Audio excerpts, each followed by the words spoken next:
Alrighty, today is going to start our first divulgence into a very complex version of physics, which is thermodynamics. Alright, now, thermodynamics is actually a pretty simple concept, but not exactly easy to work with in all cases. When you guys are in college, it is very likely that you're going to have to take an entirely separate course on just thermodynamics. Right now, literally, if you take thermodynamics and break it down, you got thermo, you got dynamics. Thermo has to do with temperature, or heat, and dynamics means movement. So, basically, when we're dealing with thermodynamics, that means that we're dealing with heat moving. Right now, that leads us into the first thing that some of you guys had questions about the other day, which is the Zeroth Law. Yeah, it's a little bit ridiculous to have a Zeroth Law, but technically this is what it says. When you're dealing with the Zeroth Law of thermodynamics, that means that if you've got different boxes, let's say we've got box A, we've got box B, and we've got box C. Right? Now, what that is saying is that if C is in I'll start over here. If A is in equilibrium with B, and A is in equilibrium with C, then that means that B is in equilibrium with C as well. It's basically a situation where there is no heat flow if there is no temperature differential. That's the key thing here. And that's why it's considered the Zeroth Law. Literally, if this is met, where we've got A, B, and C all in thermal equilibrium with each other, then we don't have thermodynamics. We don't have heat movement. What this means is we need to have some type of temperature differential in order for the heat to actually move. So, if we have A, which is in thermal equilibrium with B, that means if these two objects are rubbing up against each other or in the same room, the temperature of A and the temperature of B remain exactly the same. Now, that does not mean that A and B are not exchanging heat with each other.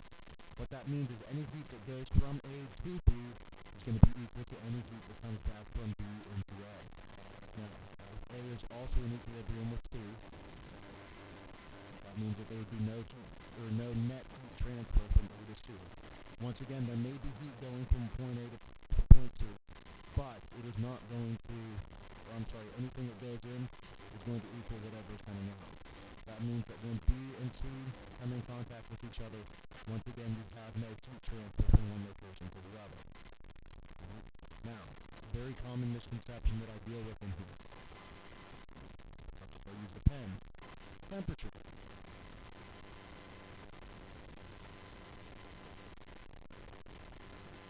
And heat. Key thing to remember here, temperature is not heat. Right? Heat is basically the amount of thermal energy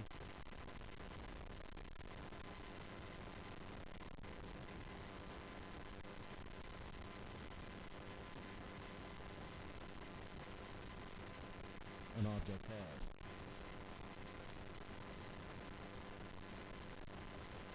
Now, in this case, your thermal energy is simply going to be due to the vibrations of the individual particles involved inside of that material. So, the more these objects are actually able to vibrate back and forth, so let's say this is a particle inside of some solid. When it is at a low temperature, when it has a very small amount of heat, that means it has a very small amount of kinetic energy. That means it's going to be vibrating very slowly. Now, as the temperature and the heat increase, then this thing is going to be able to vibrate back and forth much and much faster until it will eventually change states and all that lovely stuff. That's when things start getting interesting. Right? Now, temperature, on the other hand, basically you can kind of think of this as the reason heat moves.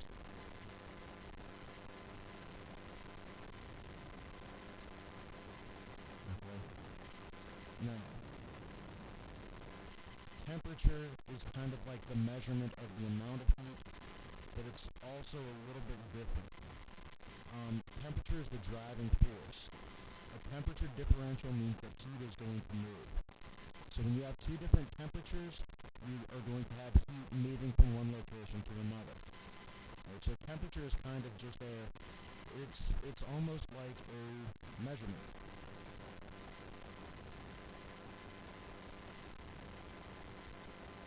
Right? It's just a measurement scale almost, where it's kind of like using a graduated cylinder or a meter stick. This tells you how much of this you have. If there is more of this in one place than another, then through temperature differential, you're going to have heat driving from one location to another. Okay? Now, the first neat concept that they talk about in your book is what's called thermal expansion.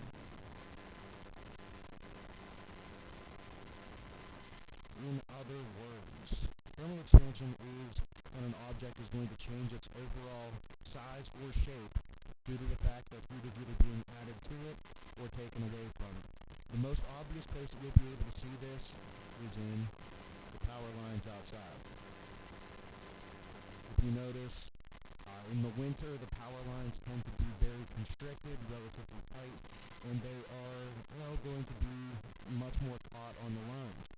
You look at the same exact power line in the middle of August, it is going to look much different. It's going to appear to be hanging much lower, and that is due to the fact that the temperature differential is going to cause a difference in the overall size of that line. Okay? There are two different ways that we're going to look at this. We're going to look at this in the linear case, and we're going to look at this in the volumetric case. In the linear case, we're going to deal with this equation right here. The change in length of an object is going to equal the original length of that object times alpha. Alpha in this case is what's called the coefficient of linear expansion, times the change in temperature. Now, this is not something that is a straight constant. Right? This alpha value, and you might as well label it out here, coefficient of linear expansion,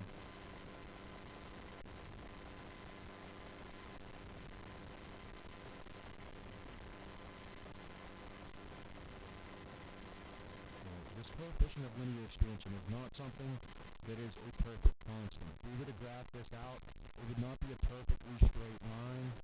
Right? It would have a little bit of curve to it based upon the temperature, but for most intents and purposes, for everyday life situations, we can treat this coefficient of linear expansion as if it was a directly linear proportion. Now the delta L is just the overall change in length. Now, one thing that people tend to get a little bit confused on is the fact that this is a change in length here. So let's say you go through and the temperature increases by 100 degrees. And your coefficient of linear expansion, blah, blah, blah, blah, blah. You have an original length of wire of 100 meters, and you get a delta L of 0.02. Now, that does not mean the new length of the wire is 0.02 meters, or whatever this number is. That means that the new length of the wire is whatever the original was plus whatever your change in was. So that means this L value right here is your original length.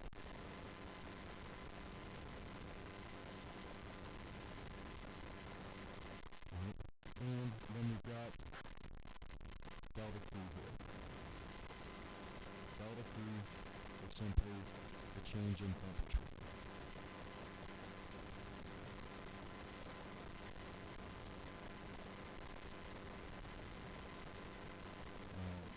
I'm going to go on the sidebar here real quick, and then I'll come back to the volumetric expansion. Right? But anytime that we're doing temperatures now, right, temperatures must be measured in Kelvin.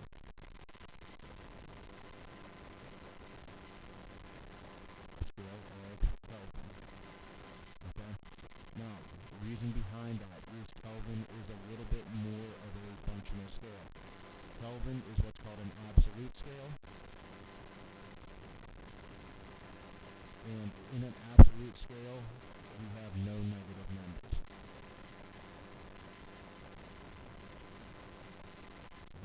It is not too difficult to work in Kelvin. The Kelvin scale, 1 Kelvin is at the same exact value as 1 degree Celsius. So in other words, if we were working in the Celsius or centigrade scale, the value of 1 Kelvin would be the same as 1 degree Celsius. Now, because of this right here, in this case, it doesn't matter what you use as your scale, whether it be Kelvin or Celsius centigrade, but I'm going to recommend that you please use Kelvin anytime that we're doing a measurement in here. It'll just make life a little bit easier on everything that is involved. Just get in the habit of using Kelvin, you're not going to run into any problems. Alright, now, this alpha value, this coefficient of linear expansion, this is a handbook value.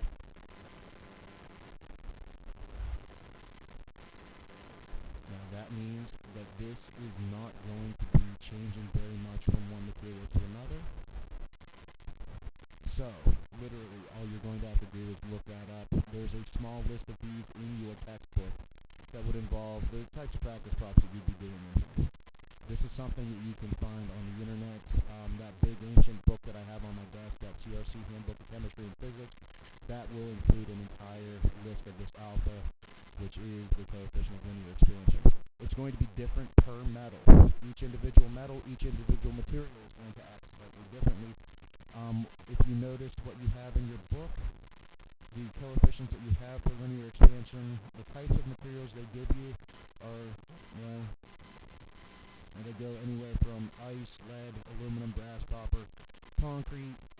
This is the type of stuff that you would have to do if you go into the branch of civil engineering, and you'd be required to, analyze how much this slab of concrete is going to move, let's say if you put it on a bridge deck. That's why they actually have the expansion joints at the ends of the bridge, so that the bridge itself can actually expand and contract with the weather. If you build it properly, then you don't have to keep replacing things. You build it poorly, and then instead the entire thing starts to crumble underneath you. You don't want that. Alright, now, the volumetric expansion is very similar. Notice from the equation, the change in volume equals the original volume times the new term, beta, delta T. Now, I'm not going to insult your intelligence to go back through the entire thing here. The only thing that changes is that instead of this being the coefficient of linear expansion, this beta is the coefficient of volumetric expansion. It's the same exact thing, we just change that one variable. Now, beta is not going to be something that you naturally find in most handbooks. Right? Alpha, that's going to be in a handbook. Beta is something that you have to kind of derive. Now, beta just equals 3 times your alpha. Now, the reason it is 3 times your alpha is due to this right here. If you're talking about a linear expansion, let's say that you were talking about an individual line. That line can only expand in one general dimension. It can expand here. Now, if we take something else, let's say like a cube. The cube isn't limited to only expanding in one dimension. That cube can expand left and right. That cube can expand up and down. And that cube can expand front to back. So not only is it changing in one direction, it's changing in 2 and 3. Thus, instead of just having alpha, you have 3 times the alpha involved, because that length can change in 3 different dimensions. Okay? Now,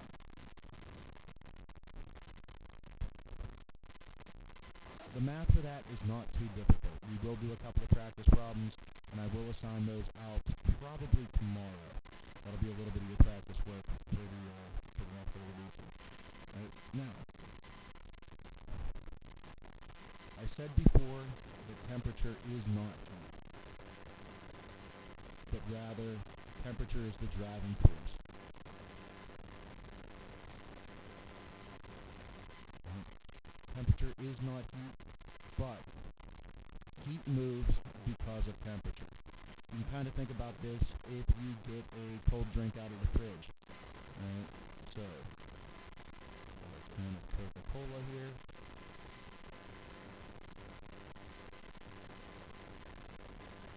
Right, you get that out of the fridge, and this Coke can is going to be at a lower temperature compared to the room, which is going to be at a relatively high temperature. Now what that means is that this temperature is going to move from one location to the other. Now it is not going to naturally take the low temperature of the coke and distribute it throughout the room. What it does, heat moves from high temp to low.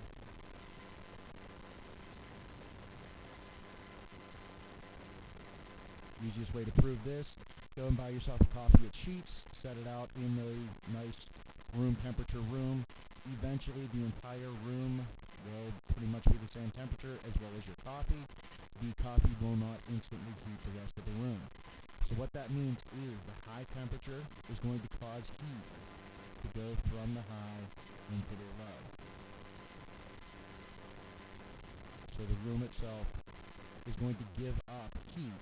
It's going to give up Q into the rest of the room. Now that's introducing a new variable. When we're talking about heat, heat in its purest sense is just the term Q. Right? Q is thermal energy.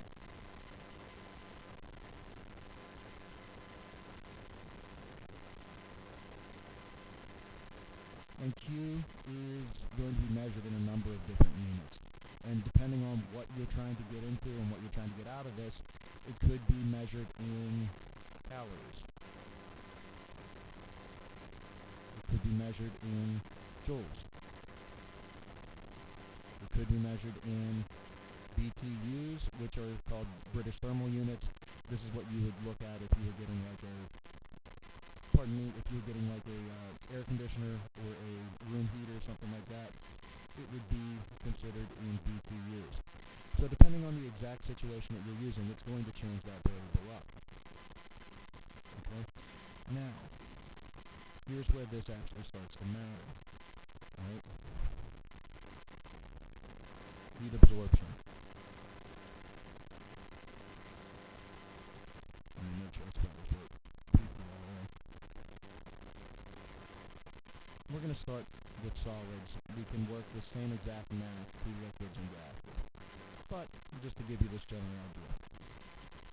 Alright, now, we've got two different equations that we can use to determine the amount of heat that goes into a solid sample.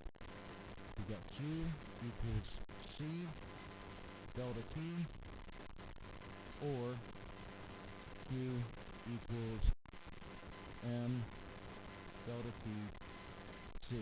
Now I want you to notice something here. This is case specific. Capital C is not the same exact thing as a lowercase c. Alright? The capital in this equation means that this is exactly what is called heat capacity.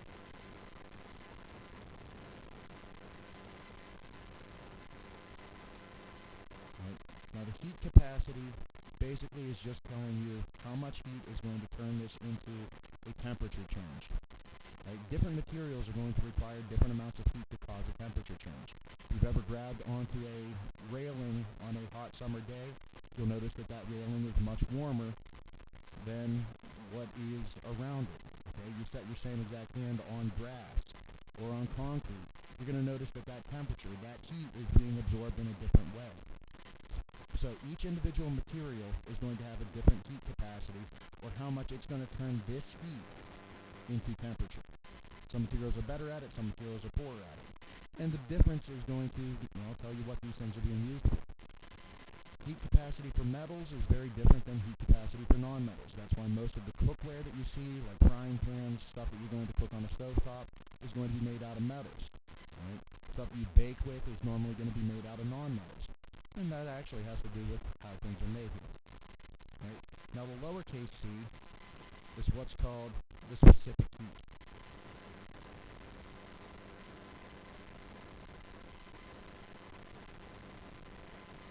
Right? Now the difference in heat capacity and specific heat is when we're talking about heat capacity is just telling you how much it changes this into this for the material. It doesn't take into effect, or it doesn't take in any regard to how much material you have. This one here basically has to do with per mass. So it tells you, depending on the mass of your substance that you have, it's going to change that heat into a temperature. But it tells you per unit of mass. That's the only difference between the two. These two variables are actually very similar. The only difference is this one is basically molar, this one is mass-based. So any of you guys who have me for chemistry, unfortunately, got to bring that crap up again. Right, so make sure that you're careful about what is a capital C and what is a lowercase c. Okay? Some people will underline a capital C to make sure, but I'll be honest with you. Most of the stuff that we're doing in here, and most of the stuff that you're going to see in college, is going to be more likely the specific heat rather than the heat capacity. So we're going to be using this equation right here much more often than the other ones. Okay? Now, this means that as heat is added, it is going to cause a temperature to change overall. Okay? As heat is added, it's going to cause the temperature to change overall. Now, there are some cases where that doesn't exactly work. When you're talking about a phase change,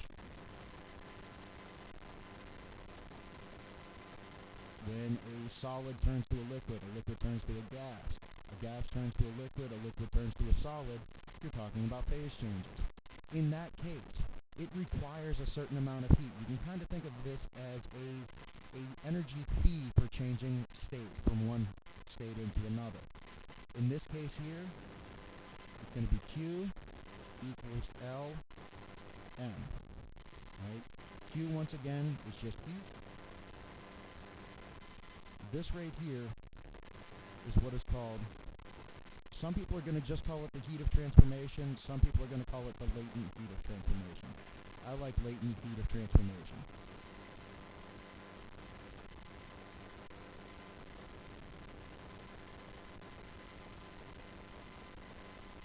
Right? Literally, what's going to happen is it's going to take a certain amount of energy per unit of mass for that solid to turn into a liquid, for that liquid to turn into a gas.